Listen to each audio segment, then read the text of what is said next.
ये कहानी है लखन और बिरजू नाम के दो दोस्तों की। बिरजू और लखन दोनों ही बचपन के पक्के दोस्त थे। समय के साथ साथ अब दोनों बड़े हो चुके थे और दोनों की शादी हो चुकी थी। लखन की पत्नी का नाम सीमा है और उनकी एक प्यारी सी बेटी है। लखन की पत्नी सीमा बहुत समझदार और सहनशील है। बिरजू की पत्नी का नाम अनुराधा है। उनको दो प्यारे से बच्चे हैं। लखन और बिरजू दोनों ही बड़े व्यापारियों के दुकानों पर मजदूरी करते थे और मजदूरी से जो पैसे आते वह दोनों अपनी अपनी पत्नियों को दे देते थे। लेकिन कुछ समय से लखन के पास कोई काम नहीं था, जिससे उनके घर में बहुत परेशानी हो रही थी। आखिर ऐसे कब तक चलेगा? हमें खर्चा चलाने के लिए पैसे की जरूरत है। मेरे पास माँ के दिए जो कंगन थे उसे गिरवी रखकर इस हफ्ते का राशन जैसे तैसे लेकर आई हूँ। अब ऐसा और नहीं चलेगा। तुम कब से घर पर बैठे हो? कोई काम क्यों नहीं ढूंढते? मैं कोशिश तो कर रहा हूं, लेकिन अब भी कुछ काम मिल नहीं रहा है। तुम जानती हो कि बाहर कितनी मुश्किलें हैं। मैं समझती हूँ, लेकिन तुम और भी कोशिश कर सकते हो। हमारे बच्चों की पढ़ाई और घर का खर्च सब कैसे चलेगा? बिरजू को देखो, वो भी तो रोज काम पर जाता है और तुम्हें देखो, रोज यूं ही खाली हाथ लौट आते हो। तुम जाकर बिरजू से ही बात करके देखो, क्या पता वही तुम्हें कहीं काम दिलवा दे। तुम ठीक कहती हो सीमा। मुझे एक बार बिरजू से इस बारे में बात करके देखना चाहिए। तुम फिक्र मत करो, मैं सब ठीक कर दूंगा। तुम बस मुझे कुछ समय दो।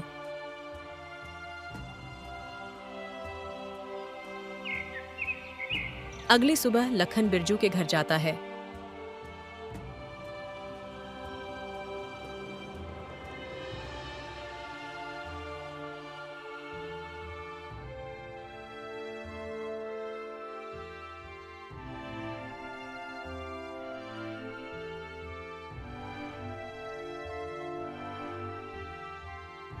घर पर कोई है क्या? बिरजू भाई, ओ बिरजू भाई, बाहर आओ। जी लखन भैया, कहिए कैसे आना हुआ? भाभी जी, जरा बिरजू को बुला दीजिए। वो अभी घर पर नहीं है, शायद सुरेंद्र चाचा के खेतों पर होंगे। अगर जरूरी काम है तो आप खेतों पर जाकर मिल लीजिए। लखन खेतों की ओर निकल पड़ता है।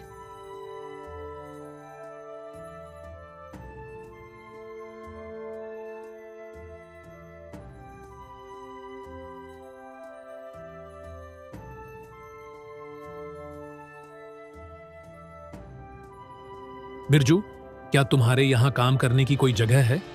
मुझे भी कोई नौकरी मिल जाए तो अच्छा रहेगा। देख लखन, मुझे तो इस बारे में ज्यादा पता नहीं है, लेकिन अगर तुम चाहो तो मेरे साथ सेठ जी के पास चल सकते हो। हम उनसे बात कर सकते हैं। अगर कोई काम होगा तो तुम्हें जरूर रख लेंगे। अच्छा है बिरजू, मैं तो बस किसी भी तरह से काम करना चाहता हूँ। चलो, हम सुबह ही चल पड़ते हैं। हाँ ठीक है, कल सुबह जल्दी मिलते हैं।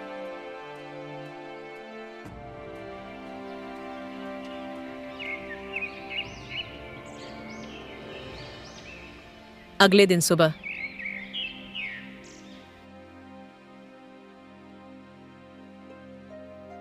लखन, आ गए तुम? चलो चलते हैं सेठ जी के पास। हाँ बिरजू भाई, मैं तैयार हूँ। बाजार चलते हैं और वहीं उनसे बात करेंगे। दोनों दोस्त काम की तलाश में जंगल के रास्ते निकल पड़ते हैं। रास्ता काफी लंबा था। उन्हें चलते चलते काफी समय बीत गया था। तभी अचानक आसमान में जोरदार बादल गरजने की आवाज गूंजती है और देखते ही देखते जोरदार बारिश शुरू हो जाती है। जोरदार बारिश होने की वजह से लखन और बिरजू दोनों वहीं एक पेड़ के पास रुक जाते हैं। भाई बिरजू, बारिश तो बहुत ज्यादा बढ़ गई है। अगर इतनी ज्यादा बारिश में आगे बढ़ेंगे तो हम बीमार पड़ जाएंगे। हमें अभी कुछ देर यहीं रुकना होगा।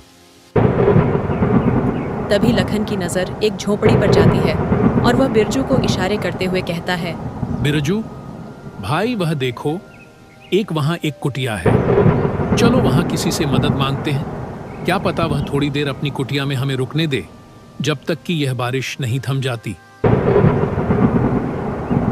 दोनों दोस्त उस कुटिया के पास पहुंचते हैं। कोई है क्या? हमें थोड़ी सी मदद चाहिए थी।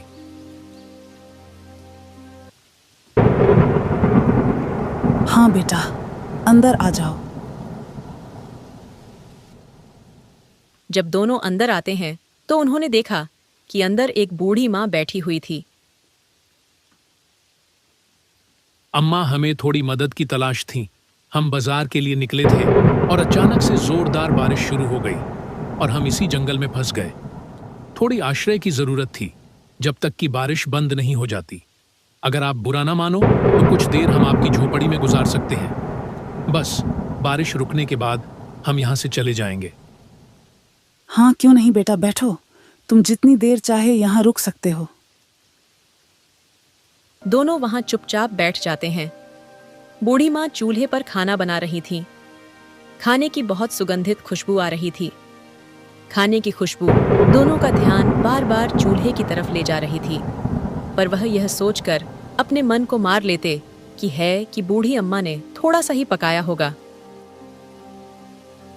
अम्मा उन दोनों की मन की बातें अच्छे से पढ़ लेती हैं। आ जाओ बेटा, खाना खा लो, खाना पक गया है। दोनों का मन तो खाने के लिए काफी कर रहा था, पर वह अपने मन को टालते हुए कहते हैं, नहीं अम्मा, आप खाओ। आपने तो थोड़ा ही खाना पकाया होगा, पहले आप खा लो। बेटा, यहाँ पर हम तीनों के लिए ही पर्याप्त खाना है। आओ खा लो।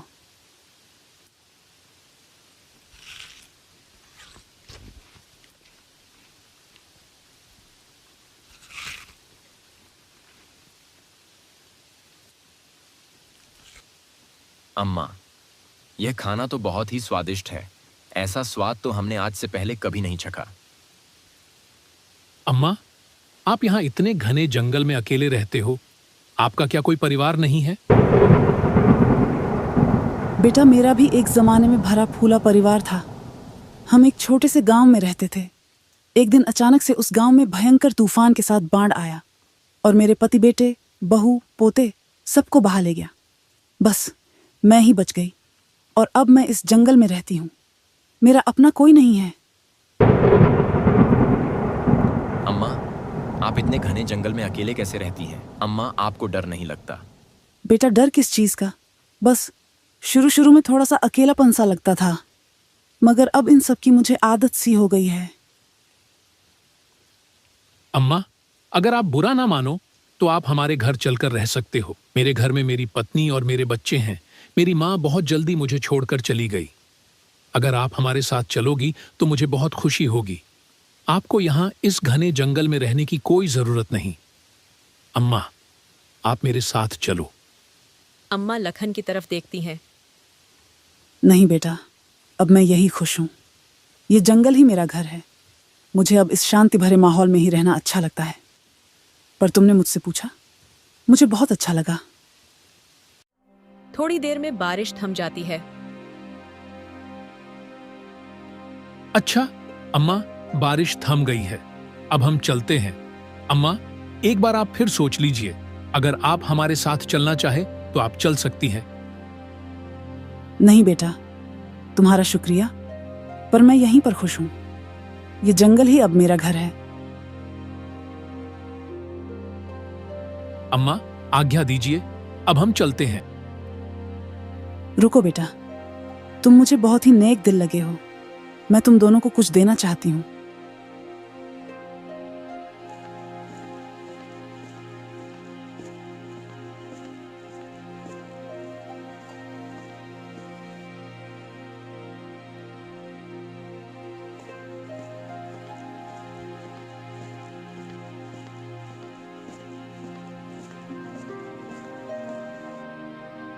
बूढ़ी अम्मा एक संदूक उठाती है और वह संदूक लखन और बिरजू को थमाते हुए कहती है, बेटा, यह मेरे जीवन की जमा पूंजी है जो मैं तुम्हें दे रही हूँ।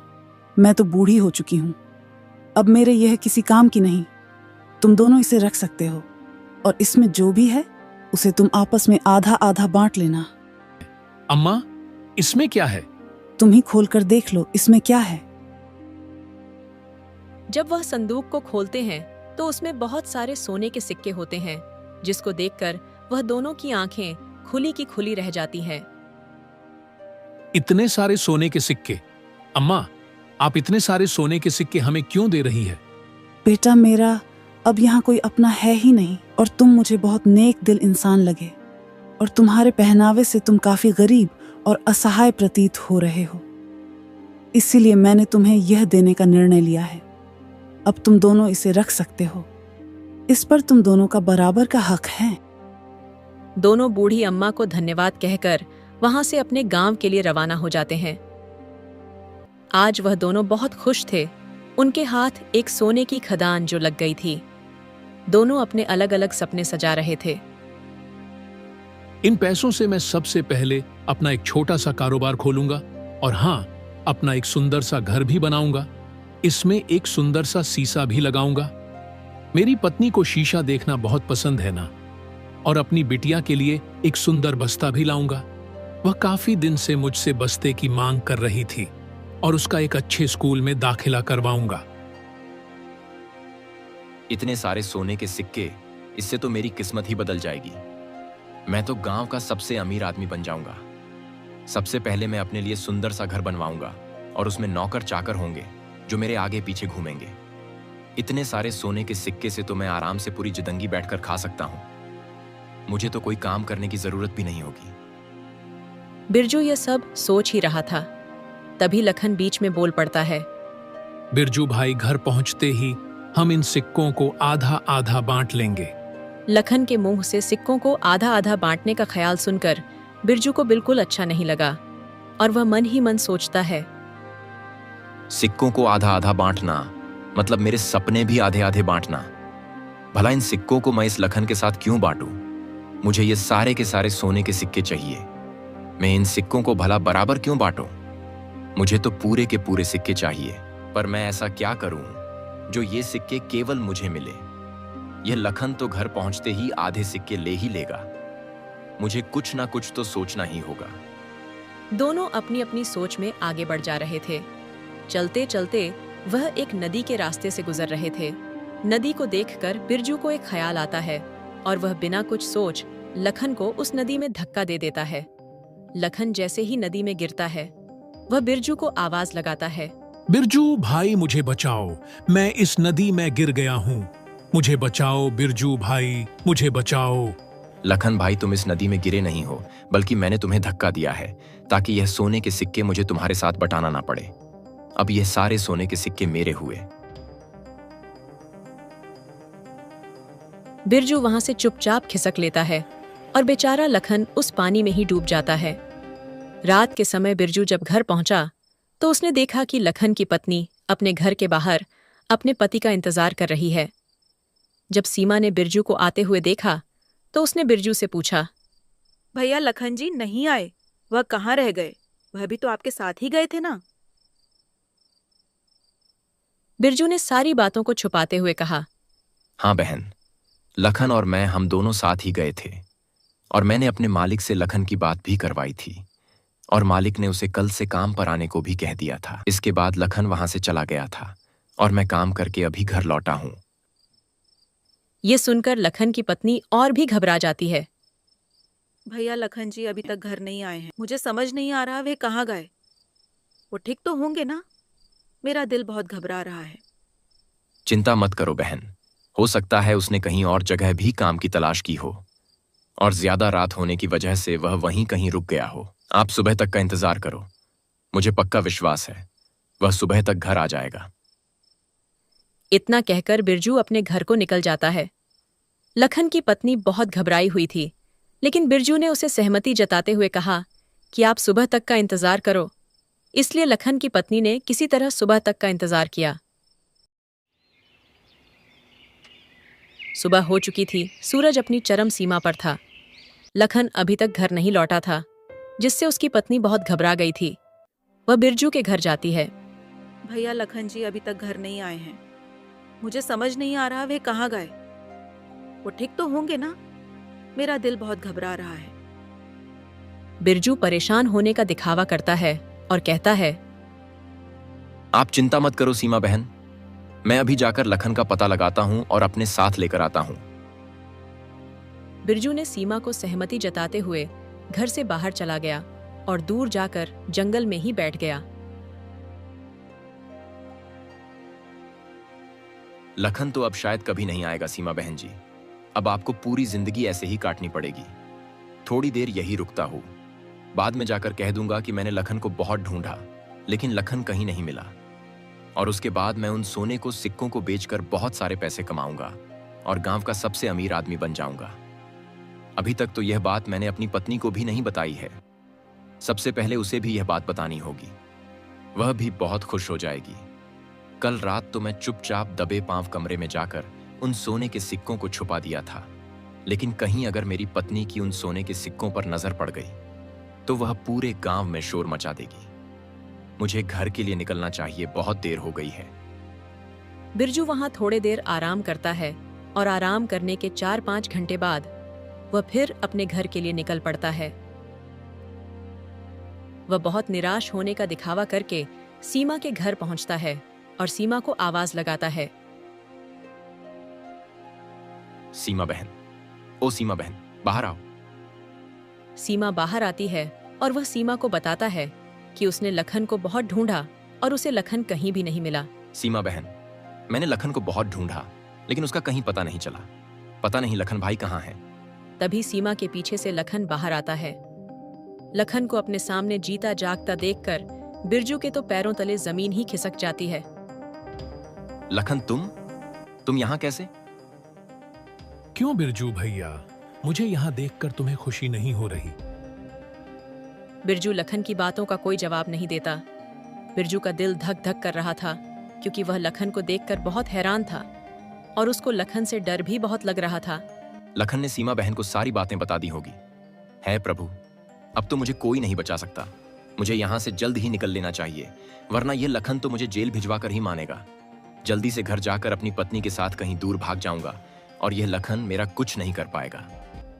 लखन ने अभी तक सीमा को कुछ नहीं बताया था। बिरजू और लेखन चुपचाप बस एक दूसरे को देखे जा रहे थे। बिरजू बिना कुछ बोले वहां से चुपचाप दबे पांव वहां से खिसक लेता है। हे भगवान, अब मैं क्या करूं? यह लखन तो बच गया, पर यह बचा कैसे? इसे तो तैरना भी नहीं आता था। आखिर ये पानी में से बाहर कैसे आया? मैं आज ही अपनी पत्नी के साथ इस संदूक को लेकर इस गांव से हमेशा हमेशा के लिए भाग जाऊंगा। बिरजू ये सब सोच ही रहा था कि तभी उसको उस संदूक का ध्यान आता है और वह उस संदूक के पास जाता है। संदूक को देखकर बिरजू के जान में जान आती है।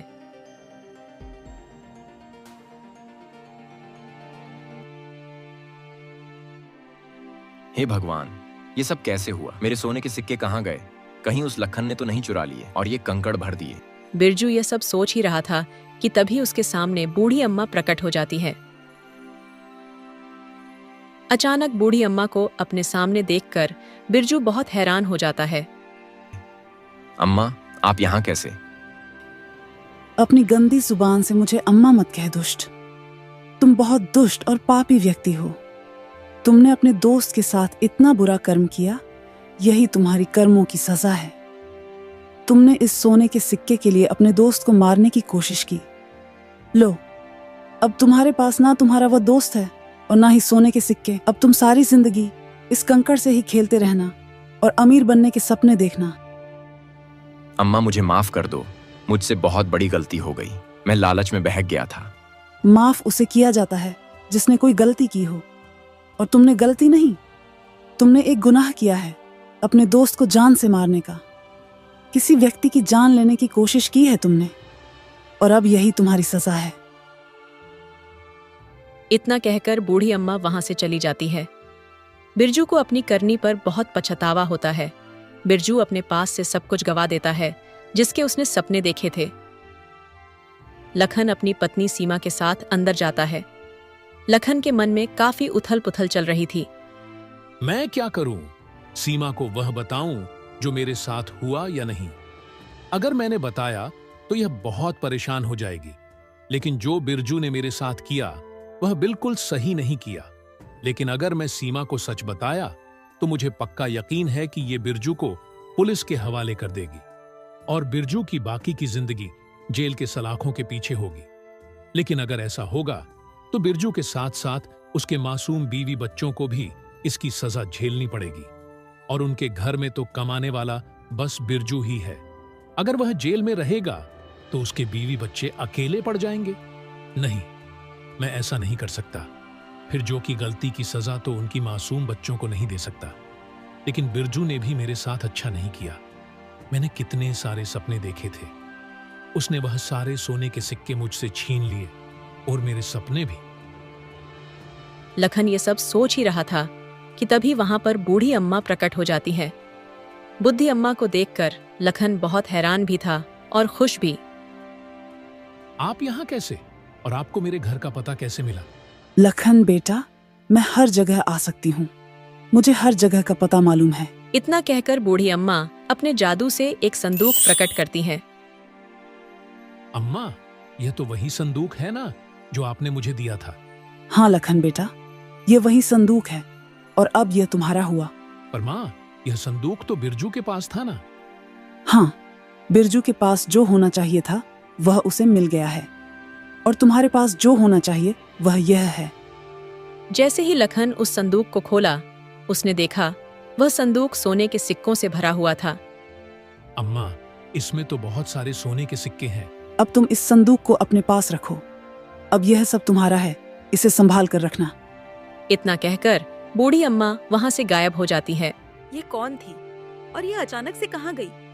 ये तो मुझे भी नहीं पता।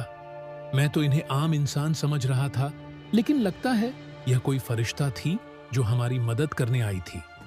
जी, इतने सारे सोने के सिक्के, इससे तो हम बहुत अमीर हो जाएंगे और हमारे सारे सपने इससे पूरे हो जाएंगे। हाँ सीमा, इससे हम अपने सारे सपने पूरे करेंगे जो हमने देखे थे।